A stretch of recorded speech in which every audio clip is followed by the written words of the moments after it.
I got so caught up in what you said about Mimi as a person who doesn't exist.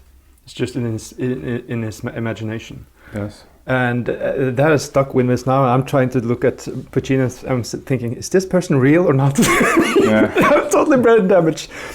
Because, you showed me that wonderful film version of Madame Butterfly. Mm-hmm. And there's this scene there in the beginning before they sort of have their wedding night, where she says that I am like the moon goddess coming down and taking the hearts up to the heaven or something like that. Yeah. And I thought, she is not real. She doesn't exist. But in a way that's true, because that's a little bit how Madame Butterfly is constructed. That, when she first comes in,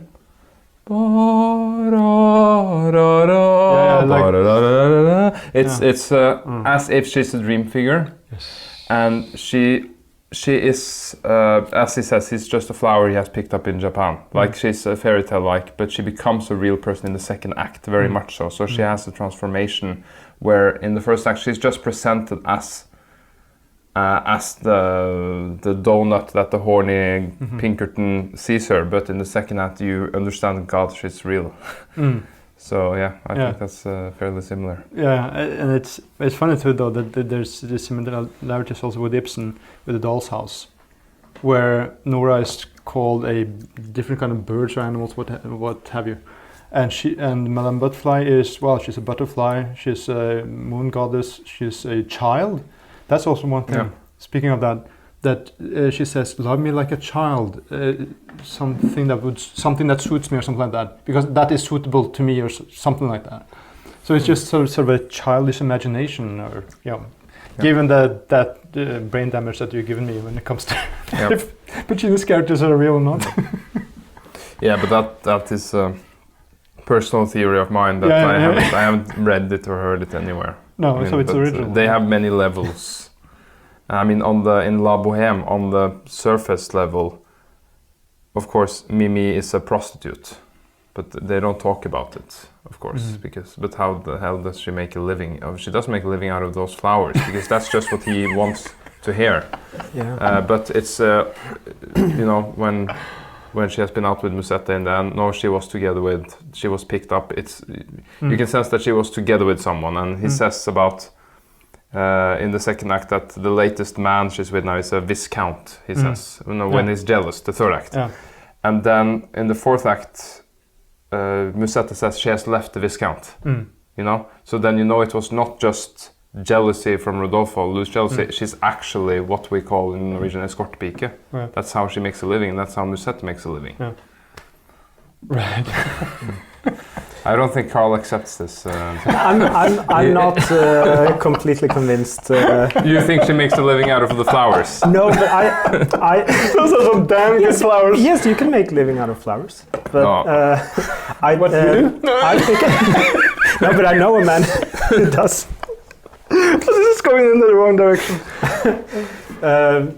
What I'm thinking is that maybe she is in some way a result of his imagination, but I think that's part of the strength with Puccini, that very much of his stories is portrayed as memories or as something that is heightened. So this is first love, although he has been with a lot of women, the way it is portrayed, I would say, is a first love, and like true love, and then you don't care about what she works. Like that's not of any importance. And if you start really theorizing, well, but how does she earn the living? It's she sells flowers. Because that is but that's the impression of it. That's what he thinks. Yes. But not. That's what she tells the tax authorities,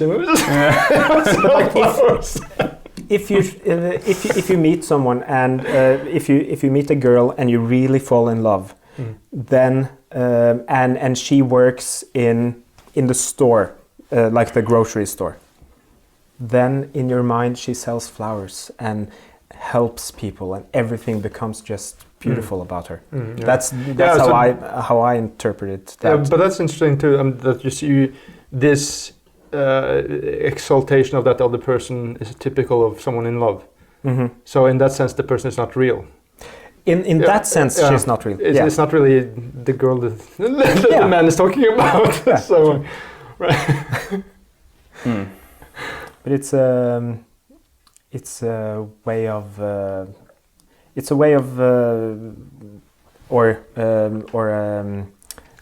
like a state of mind, I would say. So not necessarily that it's false, but it's a state of mind that can change. Right. Yeah.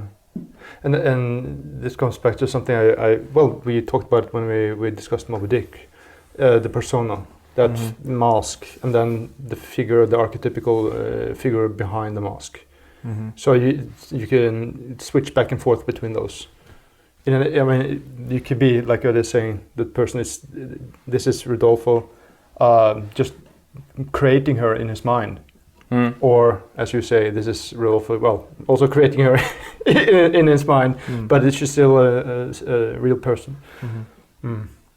Yeah, and that goes back to, when they talk about the verissimo movement in opera. Puccini is not verissimo. That is a common... that he's not very... Verissimo. The tendency is, he's much too poetic for that. I mean, Mascagni is verissimo. I mean, the Cavalleria Rusticana is, no matter how, it's a good opera, but everything is as it is. There's nothing more to it than the actual story there. Torito, he has an affair and he has been to war, he used to love her. Everything which you're told, it's very simple. That's how it is. It's nothing, it's no symbolism in Mascagni's Cavalleria Rusticana. But with Puccini you have that, and he uses the music, he enhances it. What you could call the Puccinian method is especially present in La Bohème and Tosca. Those are the two most Puccinian operas in a way, because that's when he developed the style really much. And that is to make the normal day life that is presented is a little bit funny. That's the opening of La Bohème. It's presented as a little bit comical, and then suddenly there comes a scene, and then the music stops, and a very romantic theme comes. You don't have that with Verdi. Verdi's music is a little bit the same all the way over, but Puccini makes a very big contrast between the daily life and then something poetic happens. And then daily life, and then something poetic happens. And then that's in the music itself, it's not verissimo, because he's really emphasizing the poetic turns. It strikes me that it seems to be very similar to what Ibsen is doing. Everything is on the face of it quite naturalistic, or like it could be 1880s, but it's also something archetypical as well. I was actually thinking about Ibsen, The Wild Duck, when in my view the main question for Ibsen, in at least his central place, is lie. Should one tell the truth, or should one let it be? And that's especially in Wild Duck, when Hedvig is, should someone tell Hedvig about her relationship with the father or not? And I would say Puccini is definitely on the side not to tell her and let her live that. I wouldn't call it necessarily a lie, although objectively it is a kind of lie, but it's just a state of mind. Should she remain in that state of mind, growing up with her father as the real father, and love her and have that love relationship, or should it be like, this is the truth? And so it's complicated, because she is told the truth, but it's still is experienced as artificial, the reaction of the father, because nothing has changed really. It's just some kind of fact that has been told him, and then he changes the whole attitude. That's also kind of artificial. Yeah, So- because nothing has actually changed. It's just his perception of the situation. Yeah, which has that changed. sense. So back to the Mimi yeah, and yeah. whether she exists or not, I would say in the sense that Puccini is on that side of not just let Rodolfo keep that view of Mimi and let her exist for him as that, because that is beautiful. Yeah, and then there also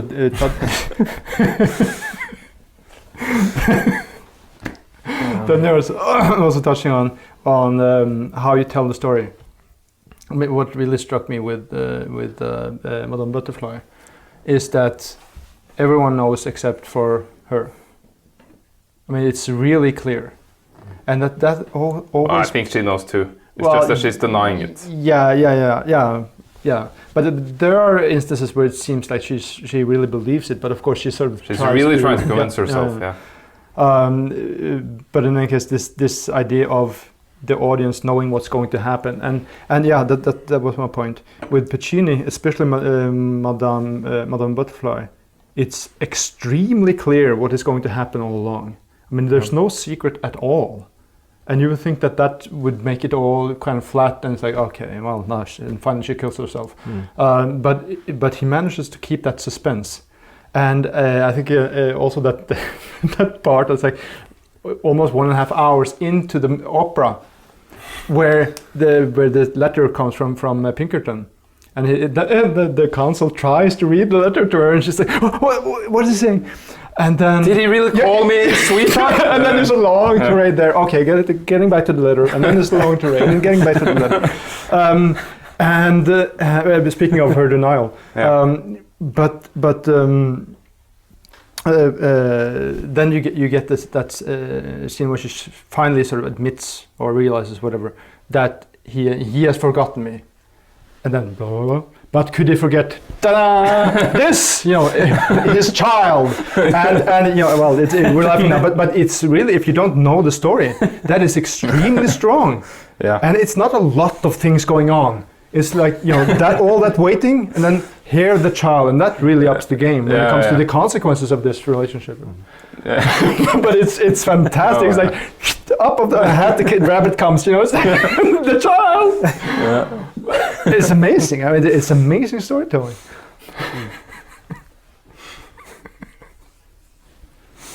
And since we're speaking about Puccini, since we're speaking about Madame Butterfly, it's unbelievable how unarty opera is. Just the history of opera, but especially Puccini.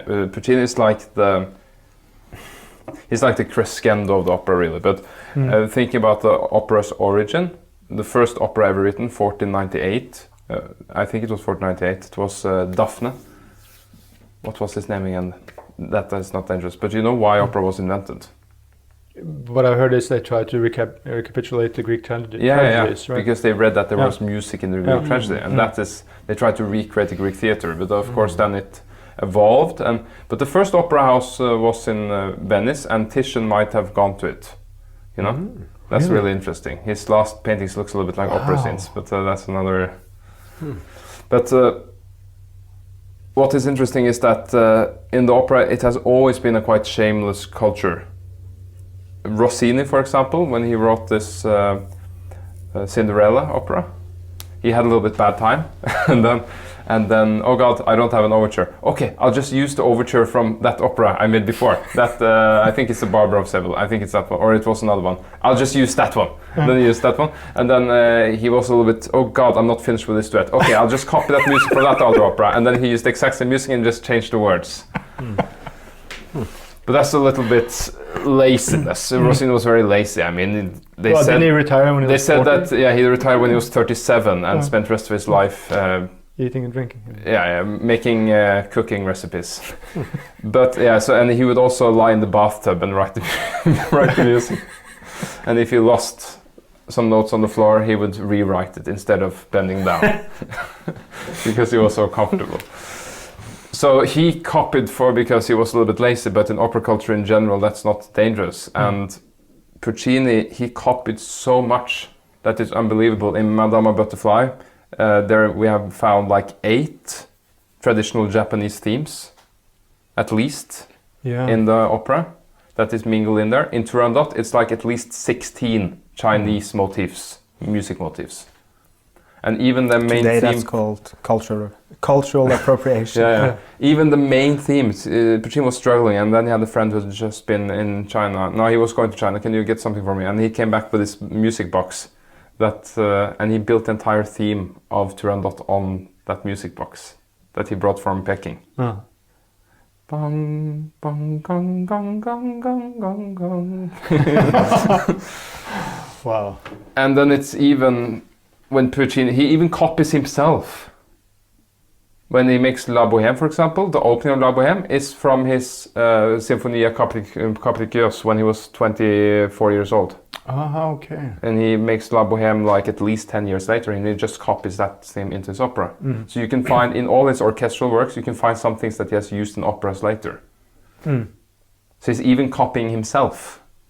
You know, and that's very funny considering I saw an article now about a woman who was taking a PhD in Norway, and she was denied the PhD because she had copied herself from her master's degree. She had copied 4 lines, and then it was rejected. Yeah, I read about that. Yeah, that's interesting. Well, that's the art idea. I saw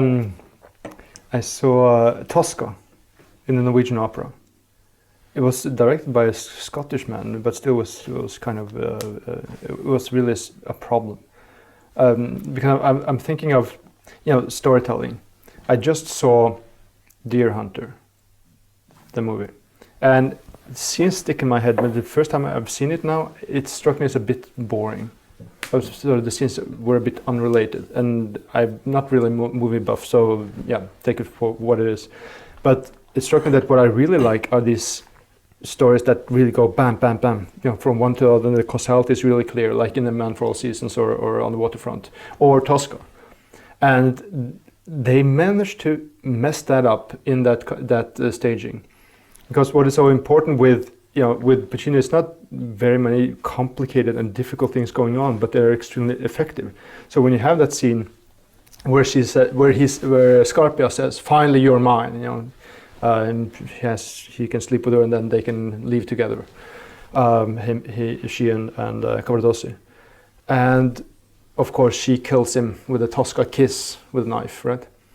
And that is really a big crescendo. But what they did was that he was like, "Oh, finally mine! Oh no, finally mine! Oh no! Oh, finally mine!" And then suddenly, the third or fourth time that he tried to take her, then she stabs him. Why did they do that? Yeah, that's what I'm wondering. Why did they do that? Because I mean, Puccini's way of telling a story is so extremely tight and so extremely important that you don't want to mess with with the. He always had problems with the librettists because he was so occupied with the text and music working together. So I mean, his first success, Mano Lescaut, he had in total like 8 librettists or something on it after one another, and in the end it was a total mess. They didn't even know who had written what, so it said on the opera "unknown librettist" in the premiere because he was so obsessed with the text. And but he couldn't write it himself like Wagner. He wasn't able. He needed that third source. But then I think in Manuel Lescaut there's similar. It's kind of. She does the same thing as Mimi I mean, she's also a flower girl. Right, because there's this Let her be a flower girl. Because there's this scene where she's off with someone else and they come back. Thank you for checking out this clip from the Cave of Apelles. If you want to watch the entire segment, head over to caveofapelles.com/donate and become a $5 patron. That will allow you to access all our Dark Flame episodes, bonus material with our featured guests, and more.